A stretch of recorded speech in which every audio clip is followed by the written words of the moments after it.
Assalamualaikum warahmatullahi wabarakatuh. Innal hamdalillah nahmaduhu wa nasta'inuhu wa nastaghfiruh wa na'udzu billahi min syururi anfusina wa min sayyiati a'malina. Man yahdihillahu fala mudhillalah wa man yudlil fala hadiyalah. Ashhadu an la ilaha illallah wahdahu la syarikalah wa ashhadu anna Muhammadan abduhu wa rasuluh.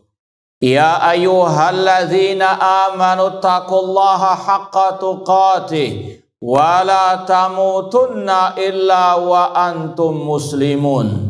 Ya ayyuhan nasu taqu rabbakumul ladzi khalaqakum min nafsin wahidah wa khalaqa minha zawjaha wa batha minhuma rijalan katsiran wa nisaa wattaqullaha alladzi tasaaluna bihi wal arham innallaha kana 'alaikum raqibah. Ya ayyuhalladzina amanu taqullaha wa qulu qawlan sadida yuslih lakum a'malakum wa yaghfir lakum dhunubakum wa may yuti'illaha wa rasulahu faqad faza fawzan 'azima.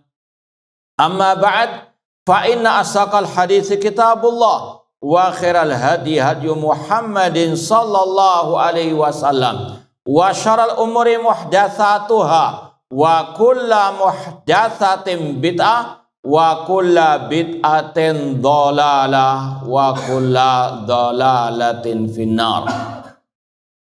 Ma'asal muslimin ikhwani fillah wa akhwati, bapak-bapak, ibu-ibu, saudara-saudariku rahimani wa rahimakumullah.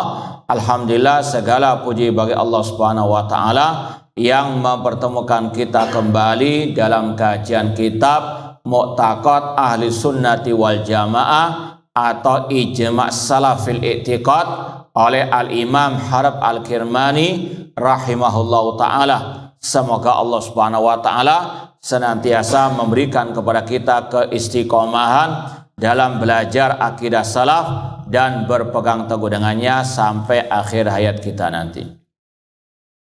Kita masih dalam pembahasan tentang poin ke-75, tepatnya pada ucapan Imam Harb Al-Kirmani. Itu agak panjang, kita langsung sambung dengan yang kemarin. Kata Imam Harb Al-Kirmani, fa ayyu aduwin li dinillah a'da mimman yuridu an yutfi as-sunana wa yubtilal athara wa riwayat. Musuh manakah yang lebih berbahaya bagi agama Allah daripada orang yang menginginkan dipadamkannya sunnah Rasul dan dibatalkannya al-athar, ajaran Rasul ataupun riwayat-riwayat hadis-hadis Rasul sallallahu alaihi wasallam. Wa yaz'umu annahu la yara taqlid, dan dia mengklaim bahwasanya tidak boleh at-taqlid.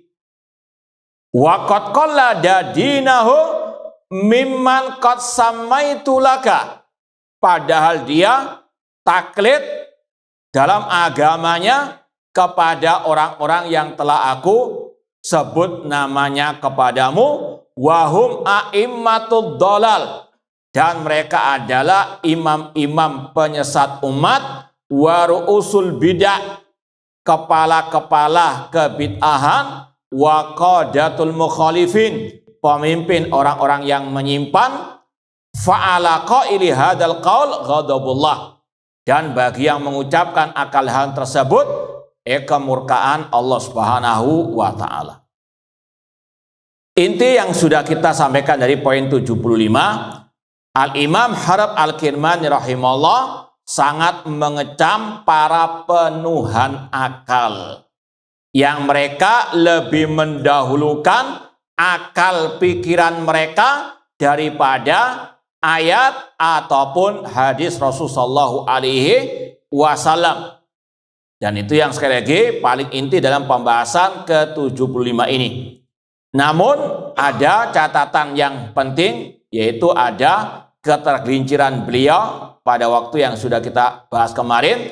Beliau sangat mengecam Imam Abu Hanifah rahimahullah ta'ala dengan tudingan beliau ashabur ra'i, termasuk yang menuhankan akal tersebut, bahkan menggandengkannya dengan tokoh kelompok Jahmiyah yang bernama Bishr al-Marisi. Dan sekali lagi, ini yang kita sampaikan kemarin termasuk ketergelinciran Al-Imam Harab Al-Kirmani rahimahullah wa ghafarallahu wali jami'i al-muslimin. Kita sudah sampaikan Imam Abu Hanifah rahimahullah, beliau miman yu'adzimus sunnah. Beliau banyak dikenal oleh para ulama, termasuk yang mengagungkan sunnah Rasulullah SAW. Ya, kita mau baca footnote mulai nomor 1. Qala Dzahabi fi tarjamatihi. Imam Dzahabi rahimahullah dalam biografi Imam Abu Hanifah berkata, Al-Imam. Ya, sekali lagi, Imam Abu Hanifah dikatakan oleh Imam Az-Dzahabi yang bermadzhab Asy-Syafi'i, beliau adalah seorang al-imam. Faqihul millah, faqihnya, ahli fikihnya umat Islam. Nanti akan ada ungkapan lebih senior lagi dari Imam Dzahabi yang memuji Imam Abu Hanifah rahimahullah. Alimul Iraq, beliau seorang alim di negeri Irak. Namanya Abu Hanifah An-Nu'man ibnu Thabit Ibnu Zuti At-Taimi Al-Kufi, dan seterusnya. Intinya, ini pujian Imam Az-Dzahabi kepada Imam Abu Hanifah. Meskipun kita tidak bisa menutup mata, memang ada pro dan kontra tentang Imam Abu Hanifah. Tidak ada ijma yang mencela beliau, tidak ada pula ijma yang memuji beliau. Ya, ada yang memuji, ada yang mencela beliau dari ulama al-sunnah itu sendiri. Ya, di antaranya Imam Harab Al-Kirmani. Namun tidak bisa dikatakan Imam Harab Al-Kirmani mencela ulama al-sunnah sebagaimana alil bid'ah mencela ulama al-sunnah, dan itu tanda alil bid'ah al-waqi'atu fi alil athar. Namun ini ijtihadnya Harab Al-Kirmani. Sebagaimana Imam Abu Hanifah berijtihad, beliau bisa salah, demikian pula ini ijtihad Imam Harab Al-Kirmani dalam menilai Abu Hanifah, namun beliau tergelincir. Ya, wallahu ta'ala alam. Kemudian kita baca sedikit biografi singkat Bishr al-Marisi. Huwa Bishr ibnu Ghiyath ibnu Abi Karimah Abu Abdurrahman al-Marisi Maula Zaid ibni Khattab, kana min ashabir ra'i. Kalau ini memang betul-betul penuhan akal. Ya, kemudian kata beliau akhadal fiqha an Abi Yusuf al-Qadhi. Beliau pernah menjadi murid dari muridnya Imam Abu Hanifah yang bernama Abu Yusuf. Ya, Abu Yusuf muridnya Imam Abu Hanifah. Bishr al-Marisi muridnya Abu Yusuf. Ya, namun illa anna ishtaghala bil kalam. Namun dia menyibukkan dengan ilmu kalam atau ilmu filsafat. Wa jarradal qaul bi khalqil Qur'an. Dan Bishr al-Marisi pun punya akidah kufur Al-Quran makhluk. Ini beda sekali dengan Imam Abu Hanifah rahimallahu ta'ala. Wa hukiya anu aqwalun syani'ah. Banyak istilahnya riwayat-riwayat yang menjelaskan bagaimana ucapan yang sangat mungkar dari Bishr al-Marisi.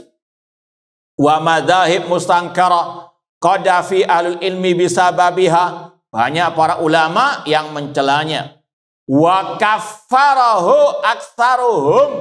Dan kebanyakan ulama mengkafirkan Bishr al-Marisi. Maka sekali lagi tidak tepat kalau digandengkan Abu Hanifah dengan Bishr al-Marisi. Ya, atau kalau sekarang ini sebagian kelompok Harokah ada yang menggandengkan antara Sayyid Qutb Hasan al-Banna dengan Ibnu Hajar Asqalani dengan Imam An-Nawawi. Ini perbandingannya seperti yang sudah kita sampaikan kemarin, baina sama wa sumur bor. Beda jauh. Imam An-Nawawi, Ibnu Hajar Asqalani, ulama-ulama ahli hadis, beda dengan Sayyid Qutb Hasan al-Banna. Meskipun sama, ada kesalahan-kesalahan, cuma tidak bisa dibandingkan antara mereka, apalagi Sayyid Qutb, apalagi Hasan al-Banna. Bertumpuk-tumpuk kesesatannya, bahkan ada kekufurannya. Demikian pula di sini tidak bisa digandengkan antara Imam Abu Hanifah dengan Bishr al-Marisi. Kemudian dikatakan di sini waramahu ba'dhum bizandaqah. Sebagian ulama menyatakan Bishr al-Marisi itu zindik alias munafik. Shannafad Darimi kitaban sirrat alaih. Imam Ad-Darimi, ini pernah kita sampaikan dalam beberapa kajian, menulis kitab bantahan khusus tentang Bishr al-Marisi. Raddud Darimi ala Bishr al-Marisi. Nah, kemudian footnote yang ketiga, kathratan alal Imam Abu Hanifah rahimahullah bisababi idkhali ar-ra'ya wal qiyas alal athar. Banyak celaan kepada Imam Abu Hanifah ini dari ulama Ahlussunnah sendiri. Ya.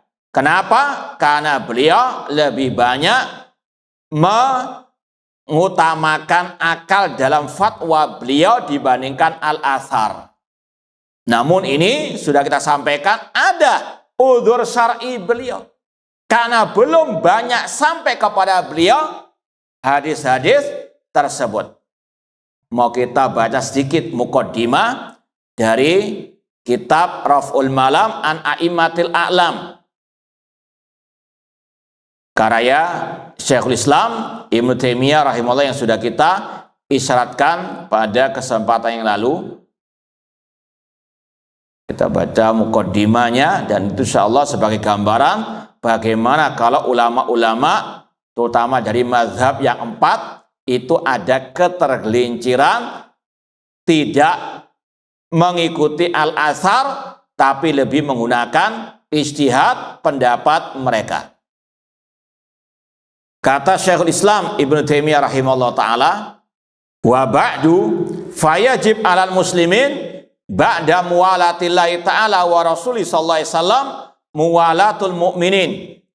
Wajib bagi kaum muslimin setelah berwala loyalitas kepada Allah dan Rasulnya, wajib bagi mereka berwala kepada orang-orang yang beriman, kamana taqabil Quran, sebagaimana yang telah dikatakan oleh Al-Quran, khususon al-ulama, terutama para al-ulama, alladzina hum warasatul anbiya, yang mereka merupakan pewaris para nabi. Kemudian sampai kepada ucapan wal yu'lam annahu laisa ahadun minal a'immatil makbulin indal umma qabulan aman yata'ammad mukhalafata Rasulullah SAW fi syai'in min sunnatihi. Hendaklah diketahui bahwasanya tidak ada satupun dari para imam-imam yang telah diterima oleh para kaum muslimin secara umum, tidak ada satupun yang sengaja menyelisihi Rasulullah SAW dalam ajaran-ajaran beliau, daqiqin wala jalil, baik yang kecil maupun yang besar. Kemudian beliau mengatakan lagi, fa inna muttafiquna ittifaqan yaqinan ala wujudi tibai Rasulullah SAW. Mereka sepakat dengan kesepakatan yang sangat yakin tentang wajibnya mengikuti Rasulullah SAW. Wa ala anna kulla ahadim minan nas yukhad min qawi wa itrak. Mereka semua sepakat setiap orang bisa diambil ucapannya, bisa ditinggalkan kecuali Rasulullah SAW ila Rasulullah SAW. Walakin idza wujida li wahid minhum qaulun qad jaa haditsun sahih bi khilafihi fala budda lahum min udhrin fi tarkihi.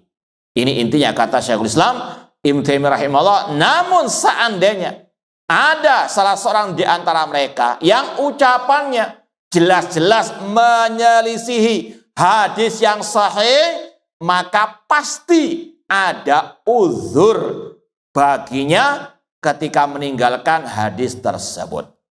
Kemudian beliau mengatakan wa jamil azar salah satu asnaf, dan uzur salah satu dari mereka itu ringkasnya ada 3. Kenapa kok mereka tidak mengikuti hadis namun mereka berfatwa dengan pendapat mereka sendiri? Ada 3 uzur syar'i mereka. Ahaduha adamu i'tiqadihi anna Nabi SAW qalahu. Mereka tidak meyakini Rasul mengatakan hadis tersebut. Alias hadis tersebut sampai kepada mereka dengan riwayat yang apa? Tidak sahih. Paham dong? Ya, gambarannya kan seperti ya kita di sini yang bermajelis kan macam-macam di sini. Ada yang konsentrasi, ada yang nulis, ada yang sekedar ya, ada yang apa? Tidur, ada enggak? Ya, tengnya beda-beda. Yang pulang dari majelis ini hasilnya juga beda-beda. Ya, maka perawi-perawi hadis juga demikian. Ada yang dhaif, ada yang tidak dhaif. Mereka menyebar. Yang rawi yang dhaif ini sampai kepada salah satu dari imam tersebut menyampaikan hadis, imamnya tahu ini rawi yang apa? Nah, tidak diterima apa? Hadisnya. Paham ya? Adapun yang rawi yang kuat hafalannya sampai kepada imam yang lain, ya, kemudian imam tersebut mensahihkannya, makanya berbeda antara satu dengan yang lain daripada imam-imam mujtahidin. Bedanya apa? Itu tadi, nyampainya hadis kepada salah satu mereka tidak dalam keadaan yang sahihah, tidak diterima, maka pendapatnya tetap ya dipegang erat meskipun tadi menyelisih apa? Hadis yang sampai kepada imam yang lain dengan keadaan apa? Riwayat yang sahihah. Nah, intinya tadi tidak ada kesengajaan mereka menentang hadis. Beda dengan alil bid'ah. Seperti yang pernah kita sampaikan dari dai alil bid'ah mengatakan meskipun hadisnya dalam Sahih Bukhari kalau tidak sesuai dengan dzauq tidak apa? Bisa diterima.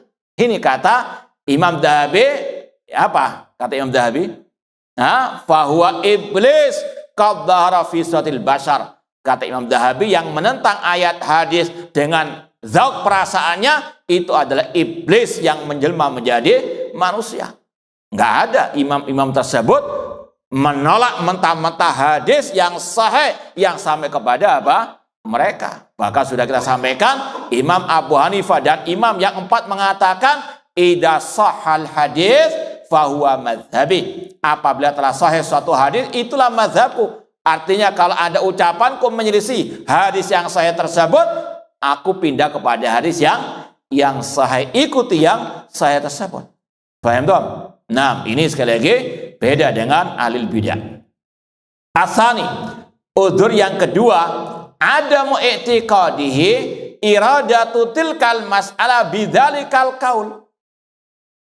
Hadisnya sahih sampai kepada mereka, cuma yang mereka pahami tidak sama dengan yang dipahami oleh imam-imam yang lain. Contoh yang simpel. Dalam pembahasan orang yang meninggalkan sholat wajib, kan sudah kita sampaikan ada khilaf antara ulama imam 4. Imam Asy-Syafi'i mengatakan yang meninggalkan sholat wajib kafir atau tidak kafir? Pendapat Imam Syafi'i, tidak kafir. Sedangkan Imam Ahmad mengatakan orang yang meninggalkan sholat yang wajib kafir. Hadisnya sama, dalilnya sama, cuma beda kesimpulannya. Imam Ahmad berdalil dengan sabda Rasulullah SAW, al-ahdu ladzi bainana wa bainahum as-shalah faman tarakaha faqad kafara. Perbedaan antara kita dengan orang kafir masalah salat. Barang siapa meninggalkan salat maka dia kafir. Imam Ahmad secara zahir hadis tersebut mengatakan kafir tanpa ada syarat-syarat apapun. yang meninggalkan salat kafir. Imam Syafi'i mengatakan tidak, karena makna hadis tersebut man tarakaha mu'taqidan adama wujubihi. Di situ ada apa? Makna yang tersirat, kata Imam Asy-Syafi'i. Barang siapa meninggalkan salat dengan meyakini tidak wajibnya salat tersebut, maka dia apa? Kafir. Paham? Jadi hadisnya sama, tapi apa? Ini antara mereka para ulama ada khilaf. Paham? Bukan berarti Imam Syafi'i ketika nggak mengkafirkan, menyelisih hadis man taraka shalah faqad kafar. Enggak. Beliau punya apa? Makna yang lain. Ini ijtihad mereka. Dan kalaupun ada kesalahan, kata Rasulullah SAW, baginya satu pahala. Contoh yang lain. Ya, ini misalnya ulama kontemporer sekarang misalnya. Hukum puasa sunnah di hari Sabtu. Hukum puasa sunnah hari Sabtu. Sebagian mengatakan secara mutlak haram puasa sunnah apapun. Di antaranya Syekh Albani dan murid-murid beliau. La tasumu yauma sabat illa mafturida alaikum. Jangan kalian puasa hari Sabtu kecuali yang diwajibkan. Secara zahirnya yang tersurat itu apa? Tidak boleh puasa hari Sabtu kalau puasa apa? Sunnah secara mutlak. Kecuali yang wajib, kata Rasulullah SAW.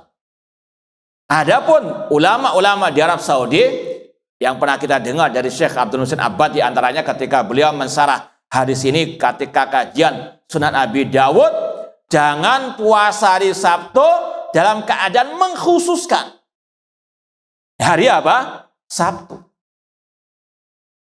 Sekali lagi, yang tidak dibolehkan itu kalau mengkhususkan. Ana mau puasa hari Sabtu tok misalnya, nggak mau puasa hari yang lain. Paham? Ini baru apa? Tidak boleh. Adapun ketika misalnya puasa Daud, pas apa? Kamis Sabtu misalnya, tidak ada masalah. Tapi yang berpendapat mutlak tetap nggak boleh. Sabtu mutlak nggak boleh puasa sunnah. Paham ya? Hadisnya sama-sama mereka yakin itu sahih. Tapi beda apa? Nah, ini sekilas para ulama terkadang demikian. Ini masalah apa? Fikih ijtihadi. Paham ya? Ini masalah fikih ijtihadi, bukan pembahasan masalah akidah. Bedakan. Nah, jangan dikebiak. Oh ya. Udzur yang ketiga, i'tiqadu anna dzalikal hukma mansukh. Ya, ada keyakinan hadis tersebut sahih, iya, tapi sudah dimansukh, dinasakh. Intinya sekali lagi, kata Syekhul Islam Ibnu Taimiyah rahimahullah, tidak ada satu ulama pun yang sengaja menyelisihi al-hadis yang sahih. Kemudian kata Syekhul Islam, wa hadil asnafus tsalatsa tatafarra'il asbabin muta'addidah. Dari 3 sebab uzur yang syar'i tadi, ya, itu ya ada banyak cabangnya. Kalau mau tahu cabangnya, baca sendiri kitabnya. Yatraful malam an aimati al-alam. Di antaranya Imam Abu Hanifah rahimahullah taala. Makanya tidak tepat ya kalau dikatakan beliau, ya, sebagaimana kata Harab Al-Kirmani, siapakah yang lebih parah permusuhannya kepada agama Allah daripada yang memadamkan sunnah-sunnah Rasulullah sallallahu alaihi wasallam. Nah, ini tidak tepat diarahkan kepada Imam Abu Hanifah rahimahullah taala. Kemudian ikhwani fillah wa akhwat rahimani wa rahimakumullah, kemudian disampaikan oleh pentahqiq, ya, wa huna najidul Imam Harban rahimahullah ja'alau min a'immatid dhalal. Dalam ungkapannya tadi, ya, Imam Harab Al-Kirmani memasukkan, mengkategorikan Imam Abu Hanifah wahum a'immatid dhalal dalam kategori imam-imam penyesat umat. Na'udzubillahi min dzalik. Sekali lagi, ghafarallah Al-Imam Harab Al-Kirmani. Semoga Allah mengampuni Imam Harab Al-Kirmani, Imam Abu Hanifah, dan semoga Allah mengampuni semua kesalahan kita. Ya, intinya tidak benar kalau dikatakan Imam Abu Hanifah imam penyesat umat. Iya, beliau salah, ada kesalahan, ketergelinciran, namun nggak sampai kepada derajat a'immati ad-dhalal. Sekarang kita akan baca ucapan para ulama salaf tentang Imam Abu Hanifah. Kalau tadi Imam Dhahabi ini di abad 8 Hijriah. Ini yang lebih salaf lagi. Siapa di antaranya? Yahya bin Ma'in rahimahullah. Ini di zamannya Imam Ahmad rahimahullah. Karena thiqatan, Imam Abu Hanifah seorang yang thiqat, terpercaya. Wa kana min ahli sidq. Beliau termasuk orang-orang yang jujur. Walam yuttaham bil kadhib. Tidak dituduh dengan kedustaan. Walaqad darabahu Ibnu Hubairah alal qadha. Dan beliau diberikan tugas sebagai al-qadhi, hakim di pengadilan syariat. Fa'aba an yakuna qadhiyan. Namun Imam Abu Hanifah menolak jabatan sebagai hakim tadi. Kemudian waqala Sufyan ats-Tsauri. Ya, ini Amirul Mukminin fil hadis, yang dikenal sebagai Amirul Mukminin fil hadis. Ya, pemimpin kaum mukminin dalam al-hadis di zaman beliau, Sufyan ats-Tsauri. Demikian pula Abdullah bin Mubarak, seorang tabi'in. Beliau mengatakan tentang Imam Abu Hanifah, karena Abu Hanifah afqaha ahlil ardi fi zamani. Imam Abu Hanifah adalah orang yang paling faqih di atas muka bumi ini di zaman beliau. Ya, beliau wafat tahun 150 Hijriah rahimahullah. Wa qala asy-Syafi'i. Imam Syafi'i berkata, "An-nasu fil fiqhi ayalun ala Abi Hanifah." Manusia dalam ilmu fikih itu adalah santri murid dari Imam Abu Hanifah. Imam Malik, Imam Asy-Syafi'i, Imam Ahmad, semua fuqaha setelah Imam Abu Hanifah itu intinya santri-santrinya Imam Abu Hanifah. Nah, sekali lagi, dari 3 imam setelah Imam Abu Hanifah gak ada caci makian terhadap beliau. Wa qala anhu az-Dzahabi, ini sudah kita sampaikan dari ucapan Imam Dhahabi, intinya sama, memuji Imam Abu Hanifah rahimallahu ta'ala. Kemudian wala yudhannu bil imam. Ya, setelah Imam Ibnu Katsir, kalau Ibnu Katsir mengatakan faqihul Iraq, jadi kita baca ucapan Ibnu Katsir, faqihul Iraq. Beliau Imam Abu Hanifah ulama fikihnya ahli Irak, negeri Irak. Wa ahadu a'immati Islam. Beliau adalah salah satu imam-imam kaum muslimin. Wasadatil a'lam wa ahadu arkanil ulama wa ahadul a'immatil arba. Beliau adalah salah satu dari imam yang 4. Kemudian setelahnya wala yudhannu bil imami Abu Hanifah rahimahullah ta'ammudu mukhalafatil atharis sahih li ra'yin aw qiyasin. Dan jangan dikira Imam Abu Hanifah itu sengaja menyelisihi asar hadis yang sahih dengan apa? Akal ataupun pemikiran ataupun pendapatnya. Wa huwal qail, sedangkan Imam Abu Hanifah pernah berkata, idza sahhal hadis fahuwa madhhabi. Apabila telah sahih suatu hadis, maka itulah madhabku.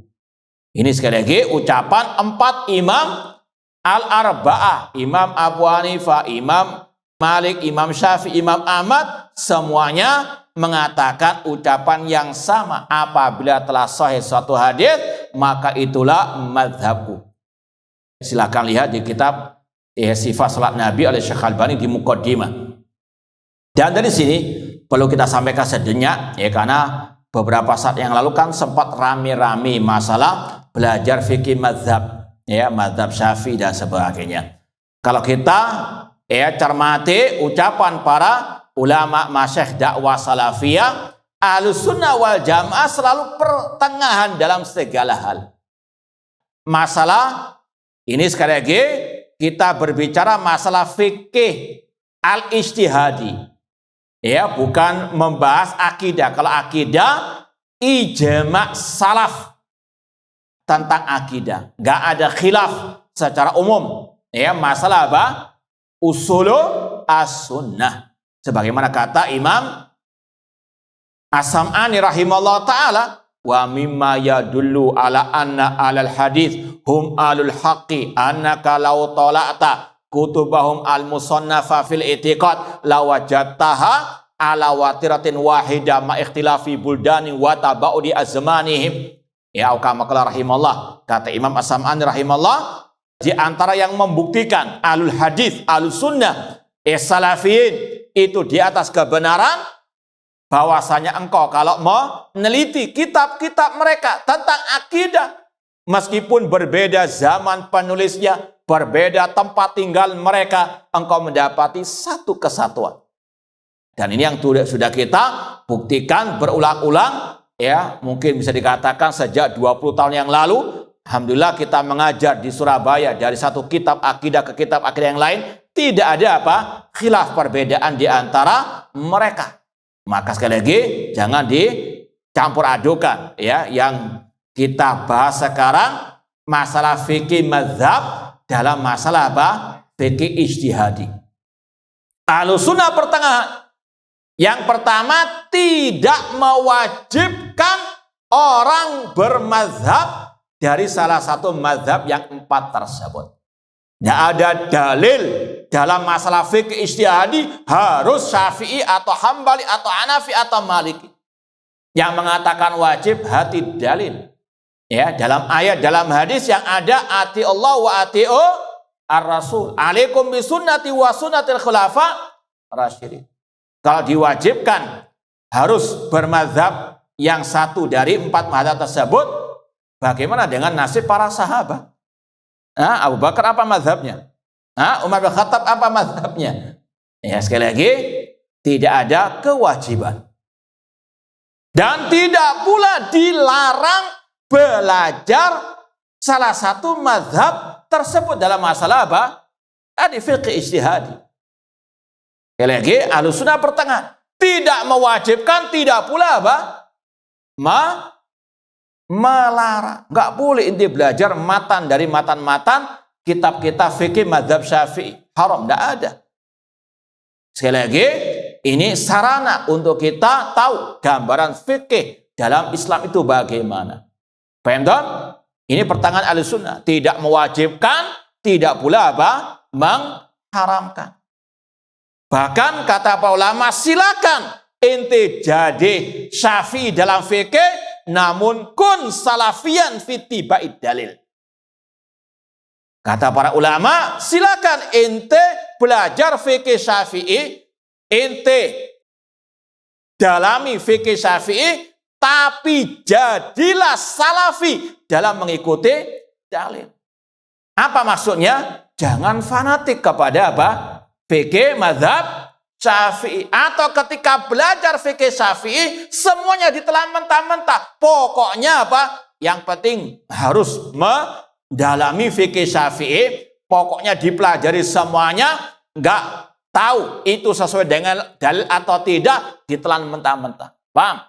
Kemudian diajarkan inilah yang wajib untuk diikuti. Na'udzubillah min dzalik. Sedangkan imam-imam yang 4 semuanya mengatakan tadi apa? Idza sahal hadis fahuwa madhabi. Dan ini yang disampaikan oleh para masyayikh terutama di zaman ini, bukan hanya di Indonesia saja, ya, fenomena yang ya nyeleneh ini, namun juga di Saudi Arabia muncul orang-orang yang teriak-teriak ya fikih mazhab, ya, padahal di zaman 3 imam Ahlussunnah di zaman ini, Syekh Abdul bin Baz, Syekh Albani, Syekh Muhammad bin Utsaimin rahimahullah, semuanya mengarahkan manusia kepada ittiba'ud dalil tanpa melarang belajar fikih apa? Syekh bin Baz rahimahullah dikenal sebagai Hambali. Syekh Utsaimin juga ada mengajarkan kitab-kitab apa? Fikih Hambali. Tidak ada masalah. Cuma kalau ada ucapan penulis dari kitab-kitab fikih tersebut menyelisih dalil, mereka tinggalkan. Dan ini juga apa? Metode taklim yang benar dalam mengajarkan fikih mazhab. Jangan apa? Dikhatamkan semuanya. Santri, murid yang belajar tidak diajarkan. Ini pembahasan yang tidak ada dalilnya, bahkan menyis dalil tinggalkan. Tidak ada. Ini yang dikritik oleh para ulama, metode mengajarkan fikih mazhab. Fikih mazhab nggak semuanya benar. Sebagaimana kita lewati Imam Abu Hanifah ada beberapa ijtihad beliau, fikih mazhab beliau yang menyelisihi, makanya dikecam oleh banyak para ulama. Namun beliau tidak sengaja. Apakah itu langsung diajarkan begitu saja tanpa difilter lagi? Ini nggak benar. Paham ya? Ya, sekali lagi ini fenomena yang sangat berbahaya. Ya, terutama di akhir-akhir ini sebagian dari yang mengaku salafiyin mereka gencar belajar fikih mazhab, namun yang pertama tadi tidak diingat kembali metode ahli sunnah. Nah, tarim ulama mujtahidin la nata'assab li wahidin minhum. Bahwasanya kita hormati para ulama-ulama ahli ijtihad, namun kita nggak boleh fanatik. Oh, semua ucapan Syafi'i pasti benar, tidak ada. Pasti ucapan Imam Ahmad benar, tidak. Mereka sendiri telah mengakui. Imam Syafi'i mengatakan, idza khalafa qauli qala Rasul fadribu qali ardul haid. Apabila ucapanku menyelisih ucapan Rasul, buang jauh-jauh ucapanku. Ini kok yang mengaku pengikut Imam Syafi'i mengatakan Imam Syafi'i pasti benar semua ijtihad. Na'udzubillahi min dzalik. Ini yang harus dicamkan. Ahlus sunnah pertengahan, tidak mengharamkan belajar fikih mazhab. Bahkan sudah kita sampaikan tadi, ulama-ulama mereka banyak dinisbatkan kepada fikih mazhab. Ya, yang sudah kita lewati dalam pelajaran akidah Imam Syafi'i misalnya. Berapa ulama ahlus sunnah, ulama salaf, mereka fikihnya ikut mazhab Asy-Syafi'i, Imam Al-Muzani, Imam Ad-Darimi, Imam As-Sabuni, Asy-Syafi'i. Kita pernah belajar di masjid ini juga. Sebelum kitab ini apa kitab? Kitab apa? Siapa penulisnya? Nah, lupa, baru satu kitab selesai. Al-Mukhtar fi Ushul Sunnah karya Imam Ibn Al-Banna Al-Hambali. Nggak terlarang dalam masalah fikih mengikuti salah satu mazhab fikih tersebut, dalam artian mendalami fikih tersebut. Namun dalam masalah tadi at-tarjih ataupun dalam masalah kalau menyelisih hadis, nah kun salafiyan fi tibai ad-dalil. Paham dong? Karena dalam matan-matan pembahasan kitab-kitab fikih tersebut nggak semuanya sesuai dengan dalil, nggak semuanya bisa diikuti. Maka harus jangan ditelan mentah-mentah. Kemudian juga yang dikritik oleh sebagian masyayikh sekarang ini fenomenanya, dan ini terjadi bukan hanya di Indonesia, di Arab Saudi juga demikian. Ketika Anda mau belajar fikih mazhab atau mazhub, sebagian mereka menfatwakan silakan belajar kepada para pakar-pakar mazhab Syafi'i, meskipun dia Sufi, Asy'ari, Maturidi, Ikhwani, Sururi, silahkan. Na'udzubillahi min dzalik. Ini artinya apa? Rela menjual akidah manhaj untuk mendapatkan fikih. Na'udzubillahi min dzalik. Jangan sampai akidah manhaj ditukar dengan fikih mazhab. Paham dong? Dan ini yang terjadi. Sehingga muncul doktor-doktor yang dari luar negeri datang mengajarkan mazhab Syafi'i, namun muncul berbagai macam fatwa-fatwanya yang menyimpang dari akidah wal manhaj as-salaf. Ini yang berbahaya.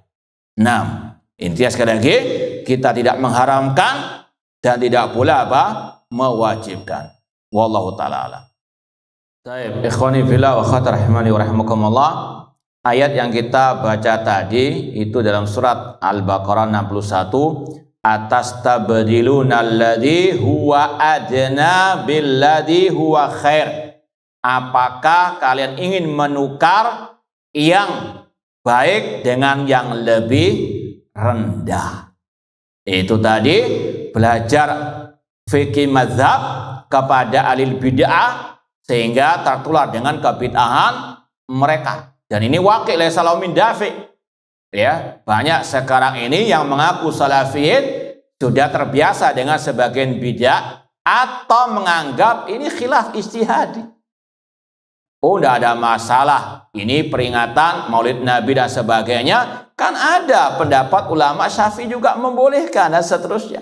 Nah, seterusnya kan masih banyak yang lain. Intinya tadi ini sangat sebetulnya berbahaya bagi Ahlus Sunnah wal Jamaah menggembosi ittiba kepada dalil, meninggalkan al-bid'ah, dan tadi mengembalikan manusia kepada ta'assub al-madhabi yang sudah banyak ditinggalkan ya di zaman 3 Imam Ahlus Sunnah. Sedikit referensi kalau di YouTube yang mungkin bagi yang mau tambahan tadi yang kita bahas, di antara kritikan sebagian masyayikh dakwah salafiyah terhadap fikih mazhab tadi, tamadzhub, ada di YouTube itu oleh Syekh Hamad Al-Atiq. Syekh Hamad Al-Atiq salah satu masyayikh dakwah salafiyah yang ada di Riyadh, temannya Syekh Abdul Aziz Royis. Beliau ada video singkat judulnya Balaun Muntashirun Yadda'i Salafiyah wa yuqaddim qaulal mazhab ala sunnati Nabi SAW. Ini bencana bala yang sudah menyebar. Ada orang yang mengaku pengikut dakwah salafiyah namun lebih mendahulukan ucapan mazhab daripada sunnah Rasulullah SAW. Dan tadi itu yang kita sampaikan salah satu ringkasan dari ucapan beliau. Demikian pula kalau mau tambah lagi, ada video singkat, ini bagi yang bisa bahasa Arab tentunya, yang nggak bisa bahasa Arab ya mohon dimaklumi. Ad-da'wah ila tamadzhub bimadzhabin minal madzhab al-arba'ah. Ini video singkat Syekh Abdul Aziz Royis, seruan kepada bermazhab dengan salah satu mazhab yang 4 dan meninggalkan amal dengan dalil. Syekh Abdul Aziz Ar-Royis, ad-da'wah ila tamadzhub bimadzhabin minal madzhab al-arba'ah. Kemudian yang lebih ya dari itu ada video singkat Syekh Al-Albani rahimahullah. Syekh Al-Albani ada video singkat yang berjudul di YouTube La ta'arudha bainat tamadzhub wa talabid dalil. Tidak bertentangan antara belajar mazhab atau menisbatkan kepada mazhab tertentu dari mazhab fikih tadi dan mengikuti dalil. Nggak ada masalah inti Syafi'i, namun di inti juga apa? Salafin fitiba'i ad-dalil. Nah, ini yang mungkin bisa jadikan panduan dalam pembahasan yang satu ini. Meskipun tadi video-video singkat, namun insya Allah memberikan pencerahan di tengah-tengah syubhat tamadzhub di akhir-akhir ini. Wallahu ta'ala alam. Taib, ala kullin, ini yang bisa kita sampaikan dari poin ke 75. Kemudian poin 76 ini secara ringkas saja. Fahadil aqawil allati wasaftu madzahibu ahli sunnati wal jam wal athar wa ashabir riwayat. Ucapan-ucapan ini yang dimaksud dari poin pertama sampai poin 75 itu adalah mazhab ajaran ijma' ahli sunnah wal jamaah. Cuma kita sudah sampaikan, ya ini alal ghalib. Mulai poin 1 sampai poin 75 itu semuanya ijma' salaf kecuali beberapa poin saja, di antaranya poin Abu Hanifah tadi. Demikian pula kalau antum masih ingat pembahasan masalah at-tafsil fin nafyi. Pembahasan sifat Allah. Beliau memperinci as-sifat al-manfiyah. Ini sudah kita sampaikan. Itu bukan ijma' salaf. Paham? Ya, sekali lagi, kalau bisa dikatakan poin 1 sampai 75, 99% itu ijma' as-salaf. Paham dong? Jadi sekali lagi tidak bertentangan, kok dikatakan ijma' tapi kok tadi dikritik. Paham? Ya, sekali lagi, al-hukmu alal ghalib. Kata ulama, hukum ya itu terhadap kebanyakan. 99% ijma', satu saja yang bukan ijma', maka itu keterganjaran beliau, ya nggak ada masalah. Paham tuh? Nah, dan sudah kita sampaikan poin 75 ini akhir dari pembahasan akidah salaf. Ya, adapun setelah ini adalah berkaitan dengan masalah kelompok-kelompok sempalan kaum muslimin, kelompok-kelompok sesat. Meskipun juga berkaitan erat dengan masalah akidah. Cuma ini kalau dalam dakwah salafiyah dinyatakan at-tasfiyah wa tarbiyah. Poin 1 sampai 75 itu at-tarbiyah, mendidik umat di atas akidah sahihah. Poin 77 sampai terakhir itu tasfiyah, yaitu memurnikan Islam dari kotoran yang menempel. Hati-hati, ini kelompok sesat, wajib dijauhi pemikiran-pemikiran mereka. Ini tasfiyah wa tarbiyah. Taib, kata Imam Harb Al-Kirmani, poin 1 sampai 75 itu semuanya adalah madhab ajaran Ahlussunnah wal Jamaah, ashabir riwayat wa hamatil ilmi ladina adraknahum. Itu adalah ucapan para ulama yang kami belajar kepada mereka, wa khadna anhumul hadis wa ta'ala minhum as-sunan wa kanu a'immatan ma'rufin thiqatin ahli sidq. Semua mereka ini adalah imam-imam yang dikenal oleh umat. Mereka terpercaya, orang yang jujur, amanah, yuktada bihim wa yukhad anhu. Di antara Imam Ahmad rahimahullah, walam yakun ashaba bid'ah, mereka bukan ahli bid'ah, wala khilafin wala takhlid, mereka bukan orang-orang yang menyimpang dan bukan orang-orang yang suka mencampur adukan antara hak dengan yang batil atau ahli syubhat. Wa huwa qaulu a'immatihim wa ulamaihim, dan itu diambil dari ulama-ulama sebelum mereka. Ini adalah apa? Silsilah mata, rantai emas ulama Ahlussunnah wal Jamaah. Imam Harb Al-Kirmani mengambil dari guru beliau, di antara Imam Ahmad mengambil dari guru beliau sampai kepada para sahabat, sampai kepada Rasulullah sallallahu alaihi wasallam. Wa huwa qaul a'immatihim wa ulamaihim alladzina kanu qablahum fatamassaku bidzalik rahimakumullah wa ta'allamu wa 'allamu. Mereka mempelajarinya dan mengajarkannya. Wa billahi at-taufiq. Nah, insyaallah poin 77 sampai terakhir ini berkaitan dengan kelompok-kelompok sesat yang ada di tengah-tengah kaum muslimin dan pemikiran-pemikiran serta akidah mereka. Sedikit ada pertanyaan di sini. Apa beda murji'ah dengan murji'ah fuqaha? Kenapa sebagian orang menyadarkan murji'ah fuqaha kepada Imam Abu Hanifah? Ya sudah kita sampaikan dan akan disampaikan oleh Imam Harb Al-Kirmani. Poin 78. Insya Allah pertemuan akan datang pembahasan lebih terperinci tentang murji'ah. Meskipun sudah kita sampaikan pada beberapa kesempatan yang lalu, murji'ah itu ada banyak sektenya. Di antaranya yang paling ekstrim murji'ah al-jahmiyah yang mengatakan iman hanyalah ma'rifah, mengenal Allah.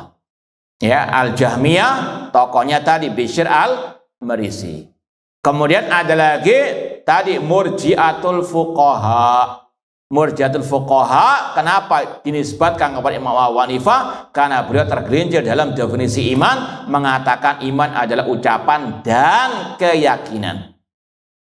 Dan ini yang juga disampaikan oleh Imam At-Tahawi rahimahullahu ta'ala. Kenapa dikatakan murji'atul fuqaha? Karena di antara pelopornya para fuqaha. Ahli fiqih di antaranya siapa? Imam Abu Hanifah. Ini di antara tadi membedakan murji'ah secara umum dengan murji'atul fuqaha. Karena murji'ah itu ada banyak sekte-sektenya. Ada sekte yang paling ekstrim yaitu murji'ah al-jahmiyah. Kemudian yang paling ringan murji'ah itu apa? Al-fuqaha. Meskipun tetap dua-duanya keliru, cuma ada level-levelnya. Insyaallah berkaitan dengan murji'ah akan ada pembahasan khusus poin ke-78 biidznillah taala. Wallahu taala alam, kurang lebihnya mohon maaf. Wa jazakumullahu khairan. Aqulu qouli hadza wa akhiru da'wana anil hamdulillahi rabbil alamin. Wassalamualaikum warahmatullahi wabarakatuh.